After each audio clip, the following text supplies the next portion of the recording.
ओम नमस्ते जी। आपका स्वागत है आपका अपना चैनल आओ वेद पढ़े में। इस चैनल पर केवल आचार्य प्रदीप कुमार शास्त्री जी का ऑनलाइन व ऑफलाइन शास्त्रीय कक्षाओं के वैदिक व्याख्यान उपलब्ध होंगे।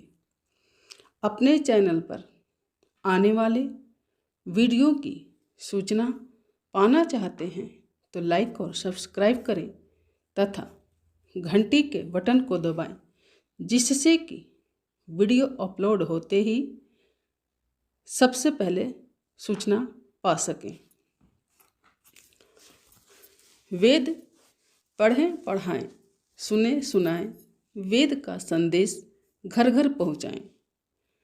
ऋषि ऋण को चुकाएं, अपना कर्तव्य निभाएं, जीवन सफल बनाएं।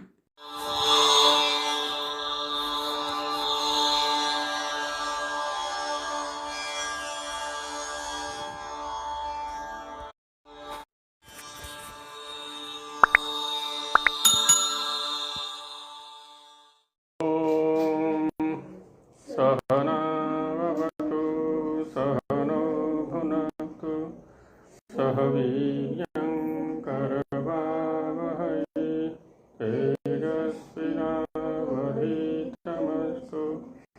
मा विद्विषावहै।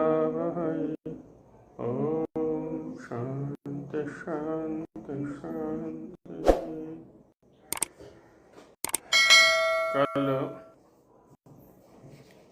विवाह विषय पर चिंतन किया गया संक्षेप से। विशेष विचार तो इसका संस्कार विधि का जो विवाह संस्कार है उसमें किया हुआ है। आज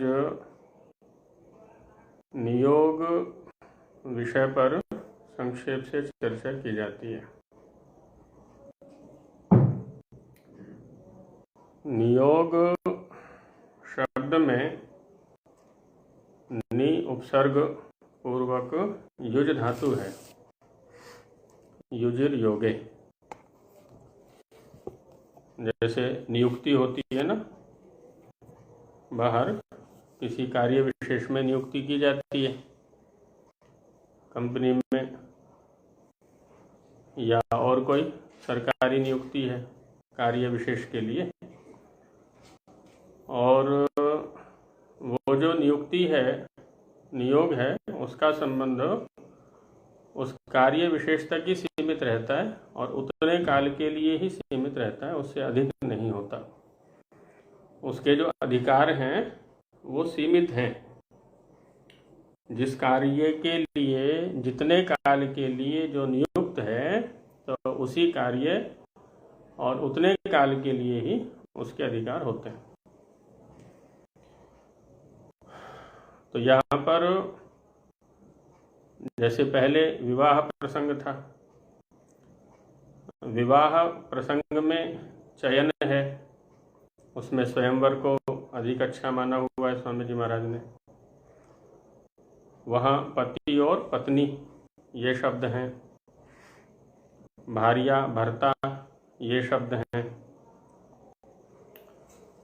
और उन दोनों के अधिकार भी असीमित हैं। गृहस्थ काल के जितने भी कार्य हैं, जितने भी कर्म हैं, उन सबको करने का उन दोनों को अधिकार है जो विवाह के द्वारा चयनित हुए हैं, संबद्ध हुए हैं, पाणी ग्रहण जिनका हुआ है। लेकिन यहाँ जो प्रसंग है नियोग का, तो यहाँ पर ये दोनों नियुक्त हैं, और नियुक्ति जो है वो केवल संतानोत्पत्ति कर्म के लिए है, इससे अतिरिक्त उनका कोई अधिकार नहीं है। चाहे महिला है या पुरुष है ना, इनका जो संबंध है खाली संतानोत्पत्ति तक ही सीमित है। आजकल इसका दूसरा रूप है। आजकल क्या है ना, सीमन बैंक हैं, तो जो असमर्थ होते हैं पुरुष या महिला, तो वहाँ संपर्क किया जाता है और वहाँ से उसका कृत्रिम रूप से गर्भाधान किया अथवा कराया जाता है। जो भी सीमन शुक्र उनके पास सुरक्षित है उसके माध्यम से। और यही व्यवस्था आजकल इनमें गाय भैंस आदि में भी चल रही है। वहाँ पर भी सीमन सुरक्षित है और उससे उसका टीकाकरण किया जाता है, कृत्रिम रूप से गर्भाधान। लेकिन यहाँ क्या है, नियोग के प्रसंग में कृत्रिमता नहीं है, एकदम प्राकृतिक है। बस इतना है कि ये जो संबंध है, ये जो नियुक्ति है, ये संतान कर्म तक सीमित है। आगे उन दोनों के सारे संबंध जो है नहीं रहते, और कोई संबंध उनका नहीं है और कोई अधिकार उनका नहीं है। और ये जो नियुक्ति है, क्योंकि विवाह का प्रसंग पहले रख चुके हैं, उसके बाद नियोग को रखा हुआ यहाँ पर। सामान्यतः जो विवाहित स्त्री पुरुष हैं उनके लिए नहीं है। विवाहित जो समर्थ स्त्री पुरुष हैं, है ना, कन्या और वर हैं, उनके लिए नहीं है। ये व्यवस्था आपातकाल में रही है, आजकल भी यही होता है। यदि सामान्य रूप से स्त्री और पुरुष समर्थ हैं, उनका गर्भाधान हो जाता है, संतानोत्पत्ति हो जाती है, तो चिकित्सक आदि की आवश्यकता ही नहीं पड़ती वहाँ पर, और न ही किसी प्रकार के उसकी आवश्यकता है कि हम सीमन बैंक में जाएं, है ना, या अन्य कोई कृत्रिम उपाय करें। की को सैरोगेट बोलते हैं ना उसको, हाँ, सैरोगेट मदर, है ना। तो उतने काल के लिए क्या है ना, किसी माता से समझौता होता है और वो हमारे संतान को जन्म देगी, है ना। तो अभी भी है प्रचलन में, लेकिन नामांतर है उनके। ऐसा नहीं कि प्रचलन में नहीं है, एक प्रकारांतर है। माने माताएं दूसरों के लिए भी संतानोत्पत्ति करती हैं एक पक्ष, दूसरा जो पुरुष है वो दूसरे के लिए भी संतानोत्पत्ति करता है। तो ये क्या है, ये नियोग है, ये ही नियोग है, इसी को नियुक्ति कहा हुआ है।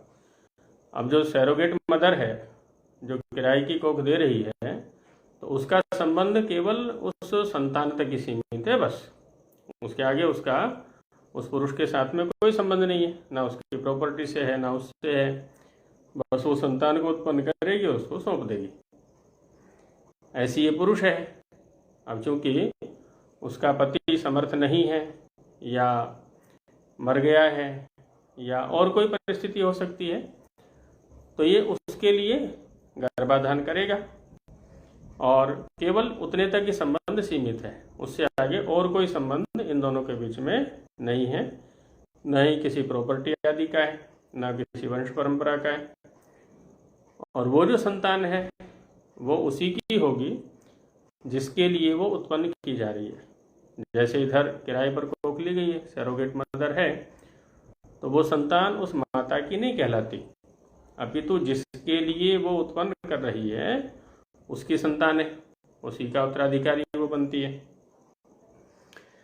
ऐसे ही पुरुष के असमर्थ होने पर जिसका वीर्य लिया गया है गर्भाधान के लिए, अब जिसका लिया गया है ना, उसका संतान से कोई संबंध नहीं है। जिसके लिए संतान उत्पत्ति हो रही है ना, संतान उसी की कहलाएगी, तो उसी की उत्तराधिकारी रहेगी। तो ये परंपरा अभी भी है किसी न किसी रूप में। तो ये जो परंपरा वैदिक मान्यता से अनुमोदित है। अच्छा, अब इसमें भी क्या होता है, कितनी संतानें करनी है, इस पुरुष को कितनी संतानें चाहिए, अथवा इस महिला को कितनी संतानें चाहिए। तो इसमें वेद सामान्यतः गृहस्थ के लिए भी एक मर्यादा देता है और इन दोनों के लिए भी एक मर्यादा देता है भी। ये 10 संतान तक की जो है अधिकतम अनुमति है।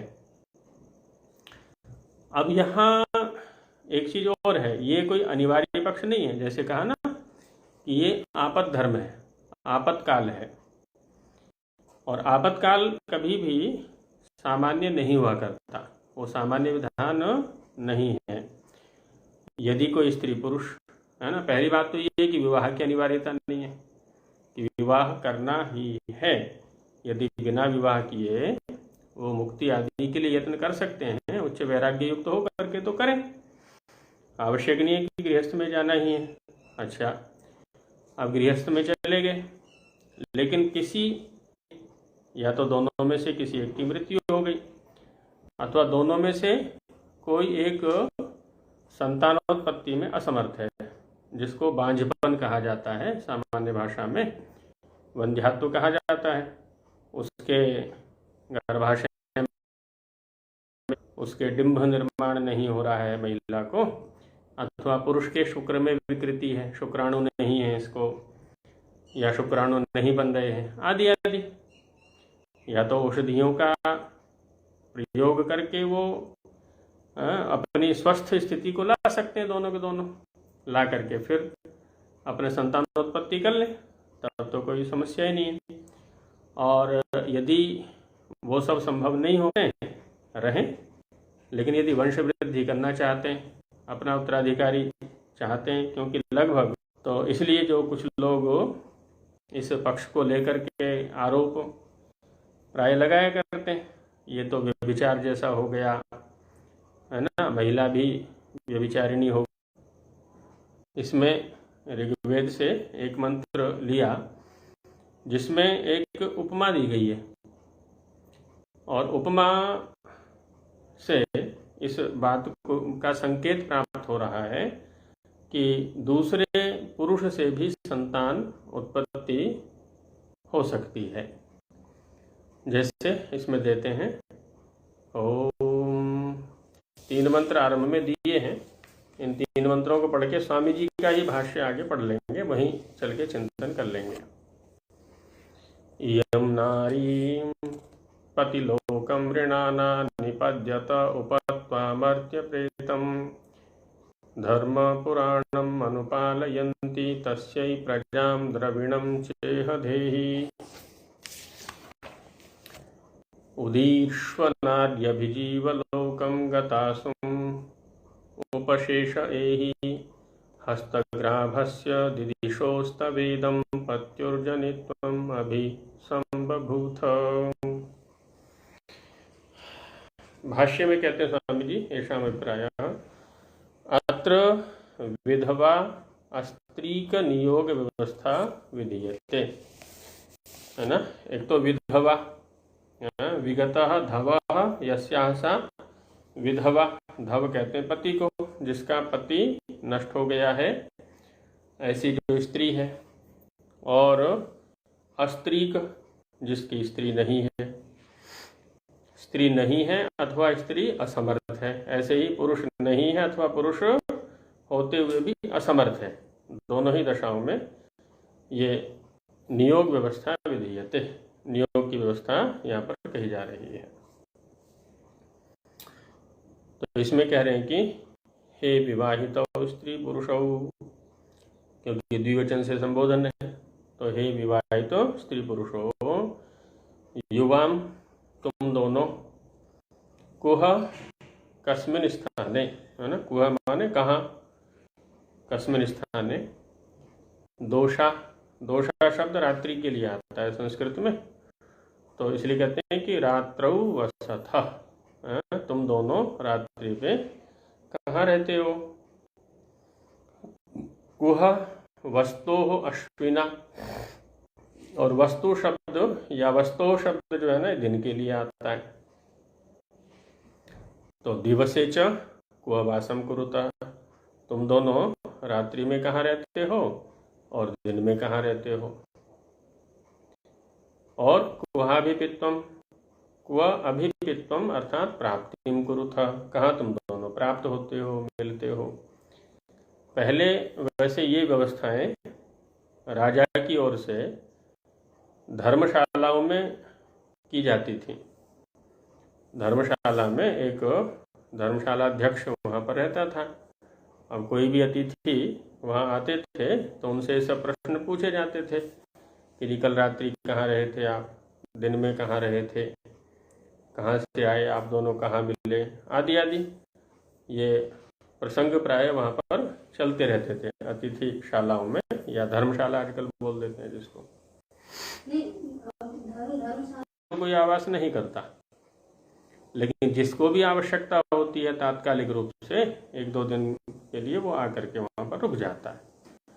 तो धर्मार्थ शाला है ना, धर्म के लिए जो शाला है, घर है, तो माने एक तरह से वहाँ पर वो अतिथि यज्ञ हो रहा है। अतिथियों की सेवा शुश्रूषा की पूरी व्यवस्थाएं की हुई हैं, तो कोई भी आता है वहाँ रुकता है, तो उसके लिए धर्मशाला का प्रयोग कर दिया जाता है। उनको भी उपहास का पात्र बना दिया। तो जितने भी जीवन निर्माण से, परिवार निर्माण से, समाज निर्माण से जुड़ी हुई भारतीय परंपराएं थी, है ना, सबको एक तरह से उपहासास्पद बना दिया है। तो ये प्रश्न घर में भी होता है। घर में जो बुजुर्ग हैं, चाहे वो माता है या पिता है ना, जो भी अभिभावक की भूमिका में है, तो वो भी पूछ लिया करते हैं बच्चों से कि कल गए थे, कहाँ रहे, रात्रि में कहाँ रहे, दिन में कहाँ रहे, कहाँ मिले, आदि आदि करके। तो वैसे ही प्रश्न यहाँ पर किए जा रहे हैं, और ये प्रश्न किससे हैं? जो विवाहित स्त्री पुरुष हैं उनसे किए जा रहे हैं। क्व कुहोषतु क्व युवयोर निज स्थान वासोस्ति, और तुम दोनों का निज जो वास स्थान है ना, रहने का स्थान है तुम लोगों का, वो कहाँ है? कोवाम शयुत्रा, और तुम दोनों का शयन स्थानम युवयोः क्वास्ति, जहाँ तुम दोनों सोते हो वो कौन सा स्थान है, कहाँ है? उसके लिए भी और स्त्री के। द्वयोः परस्परम सदैव प्रीतिर्भवेत्, न कदाचित वियोग व्यभिचारो भवेतामिति द्योत्यते। और इन दोनों में, जो ये विवाहित स्त्री पुरुष हैं, परस्पर सदा ही प्रीति रहनी चाहिए, प्रेम रहना चाहिए, संतुष्टि रहनी चाहिए एक दूसरे के प्रति। हाँ, देवरम, देवर कौन है? द्वितीयम वरम, जो द्वितीय वर है। यास्क ने भी देवर शब्द का जो निर्वचन दिया है इसी मंत्र को लेकर के, द्वितीय वर। अब प्रथम वर तो वो है, वर माने वर्णीय, वर्ण करने योग्य, वो तो विवाह के समय पर उसका वर्ण किया ही जा चुका है। अन्य कोई पति क्यों कह रहा है? ये तो पालक नहीं है, संतान उत्पत्ति के लिए नियुक्त हो रहे हैं, तो इसको पति से कहने का क्या तात्पर्य? पति शब्द का प्रयोग कहाँ आया है? पति शब्द का प्रयोग कहीं किया है क्या इन्होंने? अभी तो आया ही नहीं पति शब्द कहीं।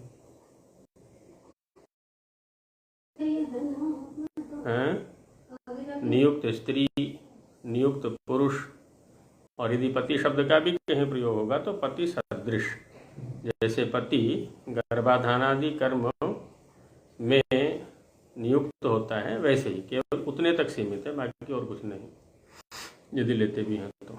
वैसे तो स्त्री या पुरुष का प्रयोग अधिक है, नियुक्त स्त्री अथवा नियुक्त पुरुष। तम विधवा इव, है ना, देवर माने द्वितीय वर। अब द्वितीय वर, द्वितीय शब्द ये बता रहा है कि इसका जो वास्तविक पति है, विवाहित पति है, वो कोई अन्य है, लेकिन ये देवर है, द्वितीय वर है, नियोग से जिसका वर्ण किया गया है परिवार समाज आदि के द्वारा, तो उसको उसके प्रति जैसे कि विधवा है, इसलिए इसको देवर कह दिया जाता है। सामान्य रूप से लोक में पति के छोटे भाई के लिए देवर शब्द का प्रयोग होता है। और इधर अनेकत्र परंपराएं देखी हैं, अनेक उदाहरण भी हमारे सामने हैं कि जैसे बड़े भाई का विवाह हो गया, लेकिन दुर्घटनावश उसकी मृत्यु हो गई। अब जो उसकी पत्नी है, छोटे भाई की भाभी है, तो प्रायः करके, है ना, उसको छोटे भाई को बैठा दिया जाता है, माने छोटे भाई के साथ में उसको विवाहित कर दिया जाता है। तो इसलिए इस परंपरा के कारण से उसको देवर, है ना, देवर माने द्वितीय वर, कि पहला वर तो उसका समाप्त हो गया, अब ये दूसरा वर है, सामान्य रूप से उसको कह दिया जाता है। लेकिन देवर शब्द का प्रयोग यहाँ पर हुआ है जो नियुक्त पुरुष है उसके लिए। तो देवरः कस्मात् द्वितीयो वर उच्यते, जो द्वितीय वर है उसके लिए देवर शब्द का प्रयोग है। विधवाया द्वितीय पुरुषेण सह नियोग करने आज्ञास्ति।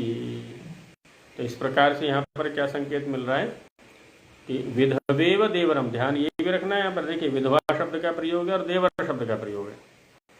यदि कोई विधवा नहीं है, सधवा है, सधवा माने पति सहित है, पति जीवित है, पति समर्थ है, विवाहित पति और पत्नी भी चाहे तो किसी अन्य पुरुष और महिला से संबंध बना सकते हैं, तो वेद उसकी अनुमति नहीं दे रहा है, क्योंकि तो परिवार को तोड़ने वाली बात है। पूरी तरह से परिवार सुरक्षित रह ही नहीं सकता, वो तो व्यभिचार की प्रवृत्ति को बढ़ाने वाली स्थिति है वहाँ पर। ना परिवार बनेगा, ना समाज बनेगा, ना संतान बनेगी, कुछ भी नहीं बनने वाला वहाँ, तो सब विनाश ही विनाश है।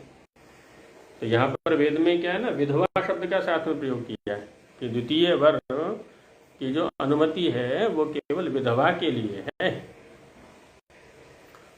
तो वे कह रहे हैं विधवाया द्वितीय पुरुषेण सह नियोग करने आज्ञा अस्ति।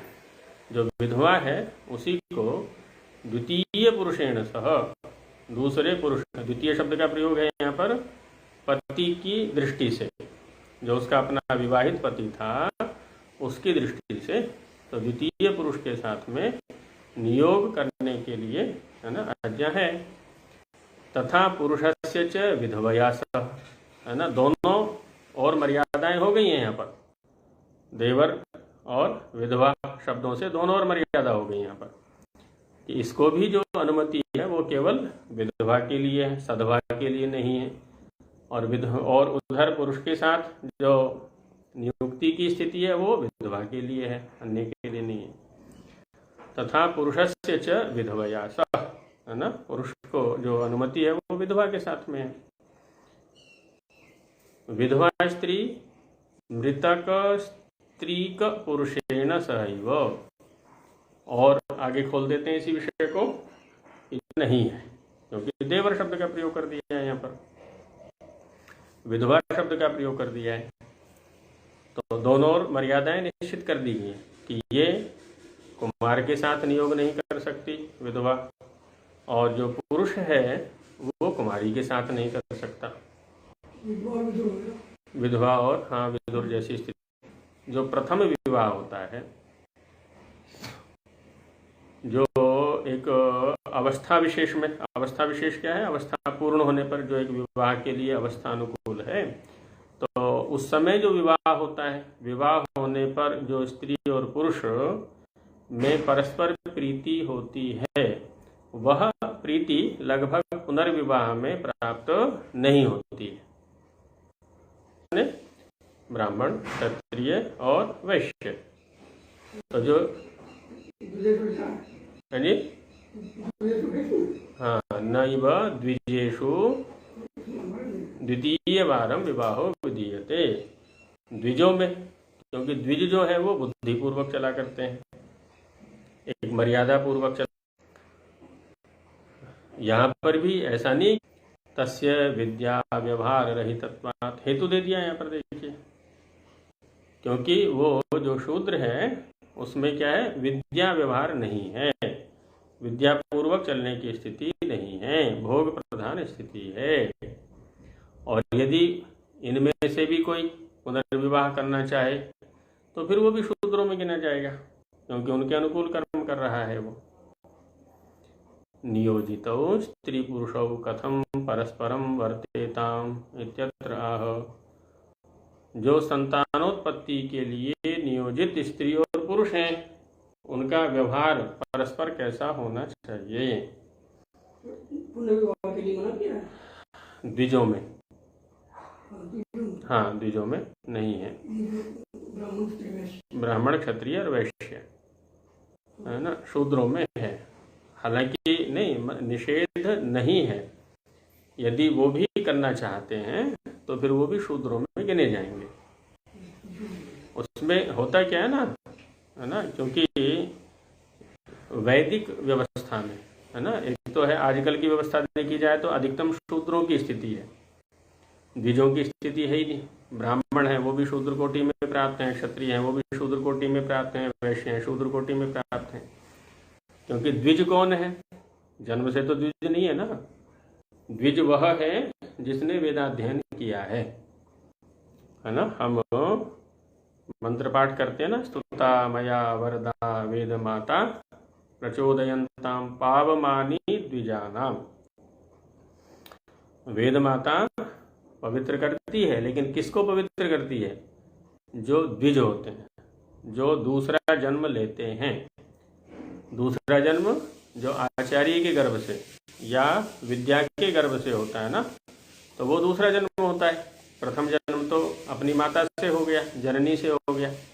तो जो दूसरा जन्म है तो उसको जिसने लिया है वो द्विज है। तो जिसने विद्याध्ययन नियम पूर्वक किया है वो द्विज है। नाम मात्र से या उसकी संतान होने मात्र से वो द्विज नहीं है। तो जो द्विज होगा, जो विद्यापूर्वक चलेगा है ना, तो वो उधर प्रवृत्त नहीं होगा। और जो प्रवृत्त हो रहा है तो वो फिर शूद्र कोटि में जाएगा। शूद्र माने जिसका विद्या व्यवहार नहीं है। स्वामी जी ने क्या कहा? तस्य विद्या व्यवहार रहितत्वात्। क्योंकि जो शूद्र है वो तो विद्या व्यवहार से रहित है। तो जो विद्या पूर्वक व्यवहार करने वाले हैं वो कौन है? द्विज। जो विद्या रहित व्यवहार करने वाले हैं वो कौन है? शूद्र। इन परिभाषा तस्य विद्या व्यवहार रहितत्वात्। तो जो सद्विद्या वेद विद्या के व्यवहार से रहित है वो शूद्र है, तो उसको अनुमति है। आचार्य जी ऐसी स्थिति भी होती है कि स्त्री या पुरुष सुपठित है, संस्कारवान है, लेकिन दुर्भाग्य से ऐसा संयोग कुछ हो गया परस्पर का, जिससे मास 2 मास 3 मास 4 मास संबंध विद्या संपन्न है। देखिए, पहली बात तो ये है कि हम केवल शब्दों के स्तर पर चर्चा करना चाह रहे हैं कि यदि ऐसी स्थिति हो तो क्या हो, है ना। अब एक लौकिक व्यवहार में संभवतः आपने सुना होगा, मुझे आपकी उम्र का पता नहीं है और आपके स्थान का पता नहीं है, आप कहाँ से हैं, लेकिन मैंने पुरानी जो महिलाएं हैं उनके मुख से ये व्यवहार अनेक बार सुना है कि देखो जीवन में पति तो एक ही होता है। जी, तो पौराणिक व्यवस्था में भी सुना गया है। केवल पौराणिक नहीं, ये हाँ, ये भावनाओं से जुड़ा हुआ पक्ष है कि पति तो एक ही होता है और वास्तव में वह स्थिति होती है। दूसरे विवाह में एक समझौता सा था। उसका दूसरा गुरुकुल की कन्या से विवाह हुआ। अब हम उनको क्या, दोनों को डॉक्टर और वो व्याकरणाचार्य बेटे का, हम उसको शूद्र कोटि में ले आएंगे? देखिए क्या ले आएंगे वो एक अलग पक्ष है। स्वामी जी क्या कहना चाह रहे हैं हम उस परिभाषा पर उनको उतार लें। स्वामी जी क्या कहना चाह रहे हैं? विद्या व्यवहार रहितत्वात्। अब वहां उनकी दृष्टि क्या है ये तो उनका अध्ययन करके पता चलेगा। उनकी दृष्टि क्या है वो ठीक है, एक चिकित्सक हो सकता है, वो MBBS आदि कुछ भी हो सकता है। अब जैसे एक हेतु यहाँ पर आ रहा है कि यदि वो विद्या व्यवहार संपन्न होते तो उनका संबंध विच्छेद ही ना होता। संबंध विच्छेद हो करनी है, कितने समय उसमें लगाना है, गुप्तचरों के माध्यम से कराना है, आदि बहुत सारे पक्ष हैं। अभी जो विवाह होते हैं प्रायः करके वो या तो चर्म के आकर्षण से होते हैं कि ये रूपवती कन्या है या रूपवान पुरुष है, या धन के आकर्षण से होते हैं कि देखो ये इसकी सर्विस सरकारी लगी हुई है, बहुत अच्छा कमा रही है या बहुत अच्छा कमा रहा रहा, इसकी प्रॉपर्टी अच्छी है, तो ये सब चीजें तो शूद्र ही घोषित कर रहे हैं उसको। ज्यादा से ज्यादा ये देख लिया कि दोनों MBBS हैं या दोनों MD हैं, अधिकतम ये देख लिया बस। अब MD होना तो किसी विद्यावत्व का लक्षण नहीं है। MD हो गया वो एक पक्षीय अध्ययन उनका हो गया, ठीक है, उसमें वो दक्ष हो सकते हैं, लेकिन इधर जीवन संचालन की जो विद्या है उसमें भी दक्ष होंगे, जीवन का जो परम लक्ष्य है उसमें भी वो दक्ष होंगे, ये तो बिल्कुल अनिवार्य नहीं है। ठीक है आचार्य जी, लेकिन मान लीजिए प्रथम विवाह में ऐसा हुआ, आप वो आर्य परिवार है, दैनंदिन यज्ञ होता है, बड़ा संस्कारी परिवार है, और उसका अगर किसी व्याकरणाचार्य संस्कारी गुरुकुलीय कन्या से विवाह हो रहा है पुनः, तो चलिए आप विचार करें। नहीं तो इसमें मना नहीं कर रहे हैं स्वामी जी। देखिए बहन जी, होता ये है, नहीं मना नहीं कर रहे हैं, लेकिन उसको शूद्र कोटि में कैसे ले पाएंगे? आप जो खड़ी हैं वो व्यावहारिक पक्ष पर खड़ी हैं, वो एकदम ठीक है। व्यावहारिक पक्ष जो है वो एकदम बनता है कि उसका विवाह होना चाहिए, इसमें कोई दो राय नहीं है। लेकिन यहाँ जब स्वामी जी कह रहे हैं, है ना, पहले तो कहा कि द्विज किसको कहेंगे हम, केवल द्विजों में निषेध है, पहले द्विज को परिभाषित कर लीजिए आप। और यदि वहाँ द्विजत्व घट रहा है ना, तब तो अनुचित है व्यवहार, और यदि द्विजत्व नहीं घट रहा है तब तो ठीक है। केवल द्विज में है, ये कहते हैं कि द्विजों में द्वितीय व्यवहार नहीं होता। तो अब किसी ब्राह्मण कुल में जन्मा, किसी क्षत्रिय कुल में जन्मा, किसी वैश्य कुल में जन्मा, अथवा वैसा कर्म कर रहा है, अथवा थोड़ा बहुत किसी के समझाने से कोई सत्कर्म विशेष करने लगा है किसी परिस्थिति विशेष में, तो इतने मात्र से तो कोई द्विज नहीं हो जाएगा बहन जी। जो वेद की भाषा में द्विज है ना, तो उसको समझे हम।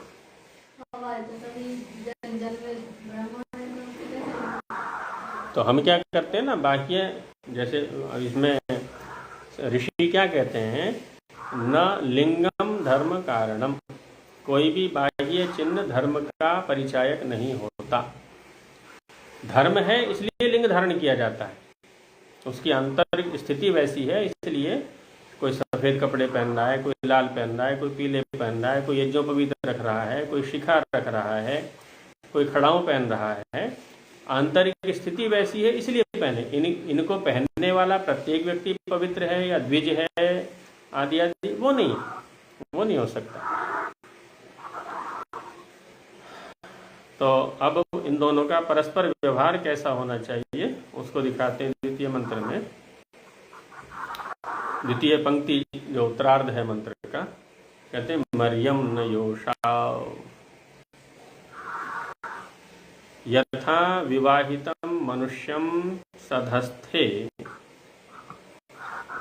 समान स्थाने संतानार्थम योषा विवाहिता स्त्री। अब चूंकि नियुक्त किस कर्म में है, ये संतान कर्म के लिए, तो जिस समय ये दोनों संतान कर्म करने के लिए जाएं, तो स्त्री का या पति का पत्नी के प्रति या पत्नी का पति के प्रति उस काल विशेष में जो संबंध होता है, जो व्यवहार होता है, जो भावना होती है, जो विचार होता है, वैसा है विवाहिता योषा विवाहिता स्त्री कृणुते, क्योंकि उपमा के रूप में दे रहे हैं यहाँ पर ये। तथैव विधवा विगत स्त्री कश्च संतानोत्पत्ति करणार्थम परस्परम, है ना, उसी प्रकार से जो ये विधवा है, किस प्रकार से, योषा के समान, विवाहित स्त्री के समान विधवा है, और जो विवाहित पुरुष के सदृश ये दूसरा जो विगत स्त्री का पुरुष है जो विधुर है। तो विधवा तथैव विधवा विगत स्त्री कश्च, विगत स्त्री कह माने विगता स्त्री यस्य सह विगत स्त्री कह, जिसकी स्त्री नष्ट हो गई है या मृत हो गई है या असमर्थ हो गई है आदि आदि। संतानोत्पत्ति करणार्थम, बस एक कर्म विशेष निश्चित हो गया, काल विशेष निश्चित हो गया, और कहीं नहीं, है ना, केवल संतान की उत्पत्ति के करने के लिए ही परस्परम नियोगम कृत्वा, है ना, परस्पर नियोग करके। नियोग, नियोग शब्द को यहाँ समझ लें अच्छी प्रकार से हम। नियोग का मतलब क्या? नियुक्ति, है ना, कर्म विशेष के लिए नियुक्ति। और नियुक्ति किसके द्वारा हो रही है? ये जो समाज के प्रतिष्ठित लोग हैं। जैसे विवाह में क्या होता है, विवाह में भी तो प्रतिष्ठित पुरुषों से, परिवार के, समाज के, खानदान के जो प्रतिष्ठित पुरुष होते हैं उनसे विचार विमर्श किया जाता है कि हाँ भाई ये लड़की है और ये लड़का है, ये वर है, ये कन्या है, क्या इन दोनों का विवाह कर देना उपयुक्त रहेगा, आदि आदि।